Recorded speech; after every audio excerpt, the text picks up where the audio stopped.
In the last video, we looked at some of the three-part structure of an essay, be it an essay or a letter. This three-part structure includes the introduction, the body, and the conclusion. If you are writing essay or a letter or any form of speech writing, these three aspects give structure to your write-ups, to your essay, to your letter. So I will be explaining more on how to earn good marks anytime you are writing a letter or an essay or a speech purposefully for this examination that is at hand, which is WAEC and NECO. So let's look at the useful hints. If you are joining this channel for the first time, this is your online English language tutor, and I've embarked on a series about how to approach English language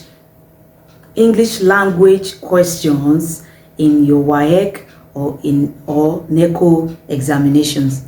So I have so many videos you can watch on this, and this series that is continuing. Do well to like, share, and subscribe. Share to your colleagues, share to your friends, so that they can learn more and make your papers at once. So in today's video, we'll be looking at the useful hints on how to write informal letter to earn a good mark. Remember, the goal is for you to earn a good mark. You want to make your papers at once to proceed to the higher education that you desire. So how do I earn this good mark? How do I get a very good mark that can make you to proceed, especially as English language paper is all about? There are 4 categories of sections that any examiner looks at. Remember, I said an examiner is the one marking your papers. They look at these 4 basic structure, 4 basic items, whereby your marks are adjudged by these 4 sections. The 4 sections include the content, your organization, your expression, and how accurate are your words, your sentences. Remember, these 4 segments are crucial for you to earn a good mark as far as English language paper is concerned. Let's look at the first one. Remember, we are still talking about informal letter. Not just the informal letter, these 4 sections will also help you by the time you decide to choose essay, or you decide to choose any type of essay, which is narrative, descriptive, argumentative, or even a speech writing. So remember, have it at the back of your mind that these 4 sections is what I'm going to be judged on as far as English language examination marking is concerned. Let's look at the first one, which is the content. We are talking about the content. Remember the body I talked about in the previous video. The body is where the subject is discussed. Coherency, relevancy are the key words an examiner or the person who is going to mark your paper is looking for. How accurate is the topic to what you have written? Are you writing the formal letter the way it's supposed to be? Have you written the informal the way it's supposed to be? If you are writing a formal letter as an informal letter, then under content, that means you do not really know what you're writing. So each feature of each type of letter must be mastered and must be well articulated. The content that we are talking about talks about what? Relevant. How relevant is your subject matter?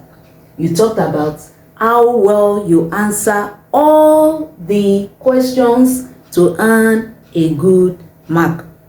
Remember, the goal is to earn a good mark, nothing less.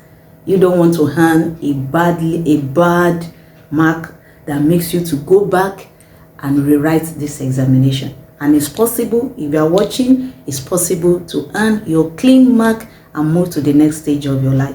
So the content form of this segment of what you have written is very important. Pay attention to this. Your content, your subject matter must be relevant. Subject matter must be coherent. Your subject matter must be clear. Your thoughts, your expressions must be well put. Now, we move on to the organization. What is it in the organization? we talked about the address. Remember the last time I mentioned the address of an informal letter. As we proceed in this series, we're still going to have a model of a well-written out informal letter. So the organization parts of this segment, which will earn you a good mark, includes your address with date, your address, the writer's address with date, and well punctuated. I'm sure by now you should know how to use your punctuations, your comma, your full stop. When do you use your hyphen? When do you use your semicolon? When do you use your comma? When do you use your question mark? How do you use your apostrophe? How do you use your dash? All these punctuations, they look trivial, they may look so insignificant, but when you pay attention to this, it adds to your mark. So under organization, we talked about address properly punctuated with date. With date, your greetings is also marked under organization. Your greetings includes your salutation. If it's informal, your D in capital letter. Very, very important. So capitalization is also a part. Your greetings, your salutation. Also, another one that comes under the organization is your complimentary clause. I've talked about that in the last video. Your complimentary clause.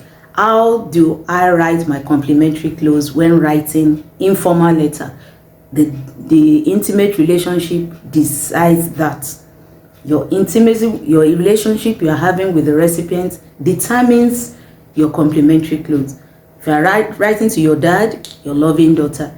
You are writing, you're a son, you are writing to your mom, your loving son. So it depends. You are writing to your friend. It depends on what you call each other when you see each other. It could even be a nickname that you've given to each other. Once that nickname is called, you know it's your friend that is actually calling you. Your subscript also very important. Your subscript include yours ever, yours sincerely, depending on relationship, and your first name. Please do not forget your first name alone and full stop. After yours ever, yours sincerely, there's a comma, then your name only, not your surname, not your father's name. You add the full stop. Then under expression, expression is also very vital. It determines how well you earn your good mark. Remember, the goal is to earn a good mark to help you to proceed to the next level of your life. Now the expression. How is the expression of an informal letter like? Of course, we talked about it that an informal letter is a personal letter, not just personal. It shares opinions that shows intimacy. So an informal letter expression must be chatty. We are talking about the language being used here. Must be chatty. An informal language might have colloquialism. There's what we call colloquialism. These are just expressions that are informal, used within a particular group of people. When it's said, people know that you are referring to this set of people. So colloquialism is allowed, but ensure that it's minimally used. Colloquialism, the expression of informal, can be chatty. Informal language, since it's an informal letter. Also, you can make use of contractions. Contractions can be made use. For example, we have, I have, can be written as have. We say that a lot when we are conversing with another person. I have. This is just one of the contractions. You contract your words. You can contract them. It is allowed. It will earn you a good mark. Remember, it is informal. Also, like I said, colloquialism, but make sure it is minimally used and make sure you can use it well. The last point or segment that your points in English language paper questions is based on includes MA, which we refer to as mechanical accuracy. Accurate in terms of punctuation usage, accurate in terms of spelling. I know a lot of students get slow when it comes to spelling. Please, candidates, make sure you tidy up your spelling aspect. Very important. Don't be in a hurry. Tidy up your spellings. Make sure the language you are using, you understand it, all the vocabulary, you understand the spelling and the meaning. You understand the spelling and the meaning. So under MA, what do we look at for? Right grammar, punctuation, marks, your punctuation marks, just like I said previously. This, pay attention, your comma. Don't use your comma indiscriminately. Indiscriminate use of punctuations can deduct your marks.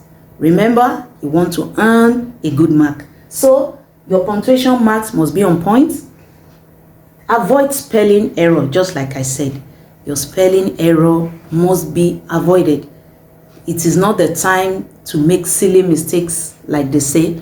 Spellings is the bedrock of a good writing. I've said that many times in my previous videos. Spelling is the bedrock of proper communication and proper writing, especially as writing, which is one of the basic skills as far as English language is concerned, is the bedrock of writing. Once you can't spell, then you can't write. You could be a good speaker, but a bad person who spells incorrectly. So be a good speaker and be able to spell very well. Do not forget to like this video, share and subscribe for more exciting series on as far as WAEC and NECO examination English language paper is concerned.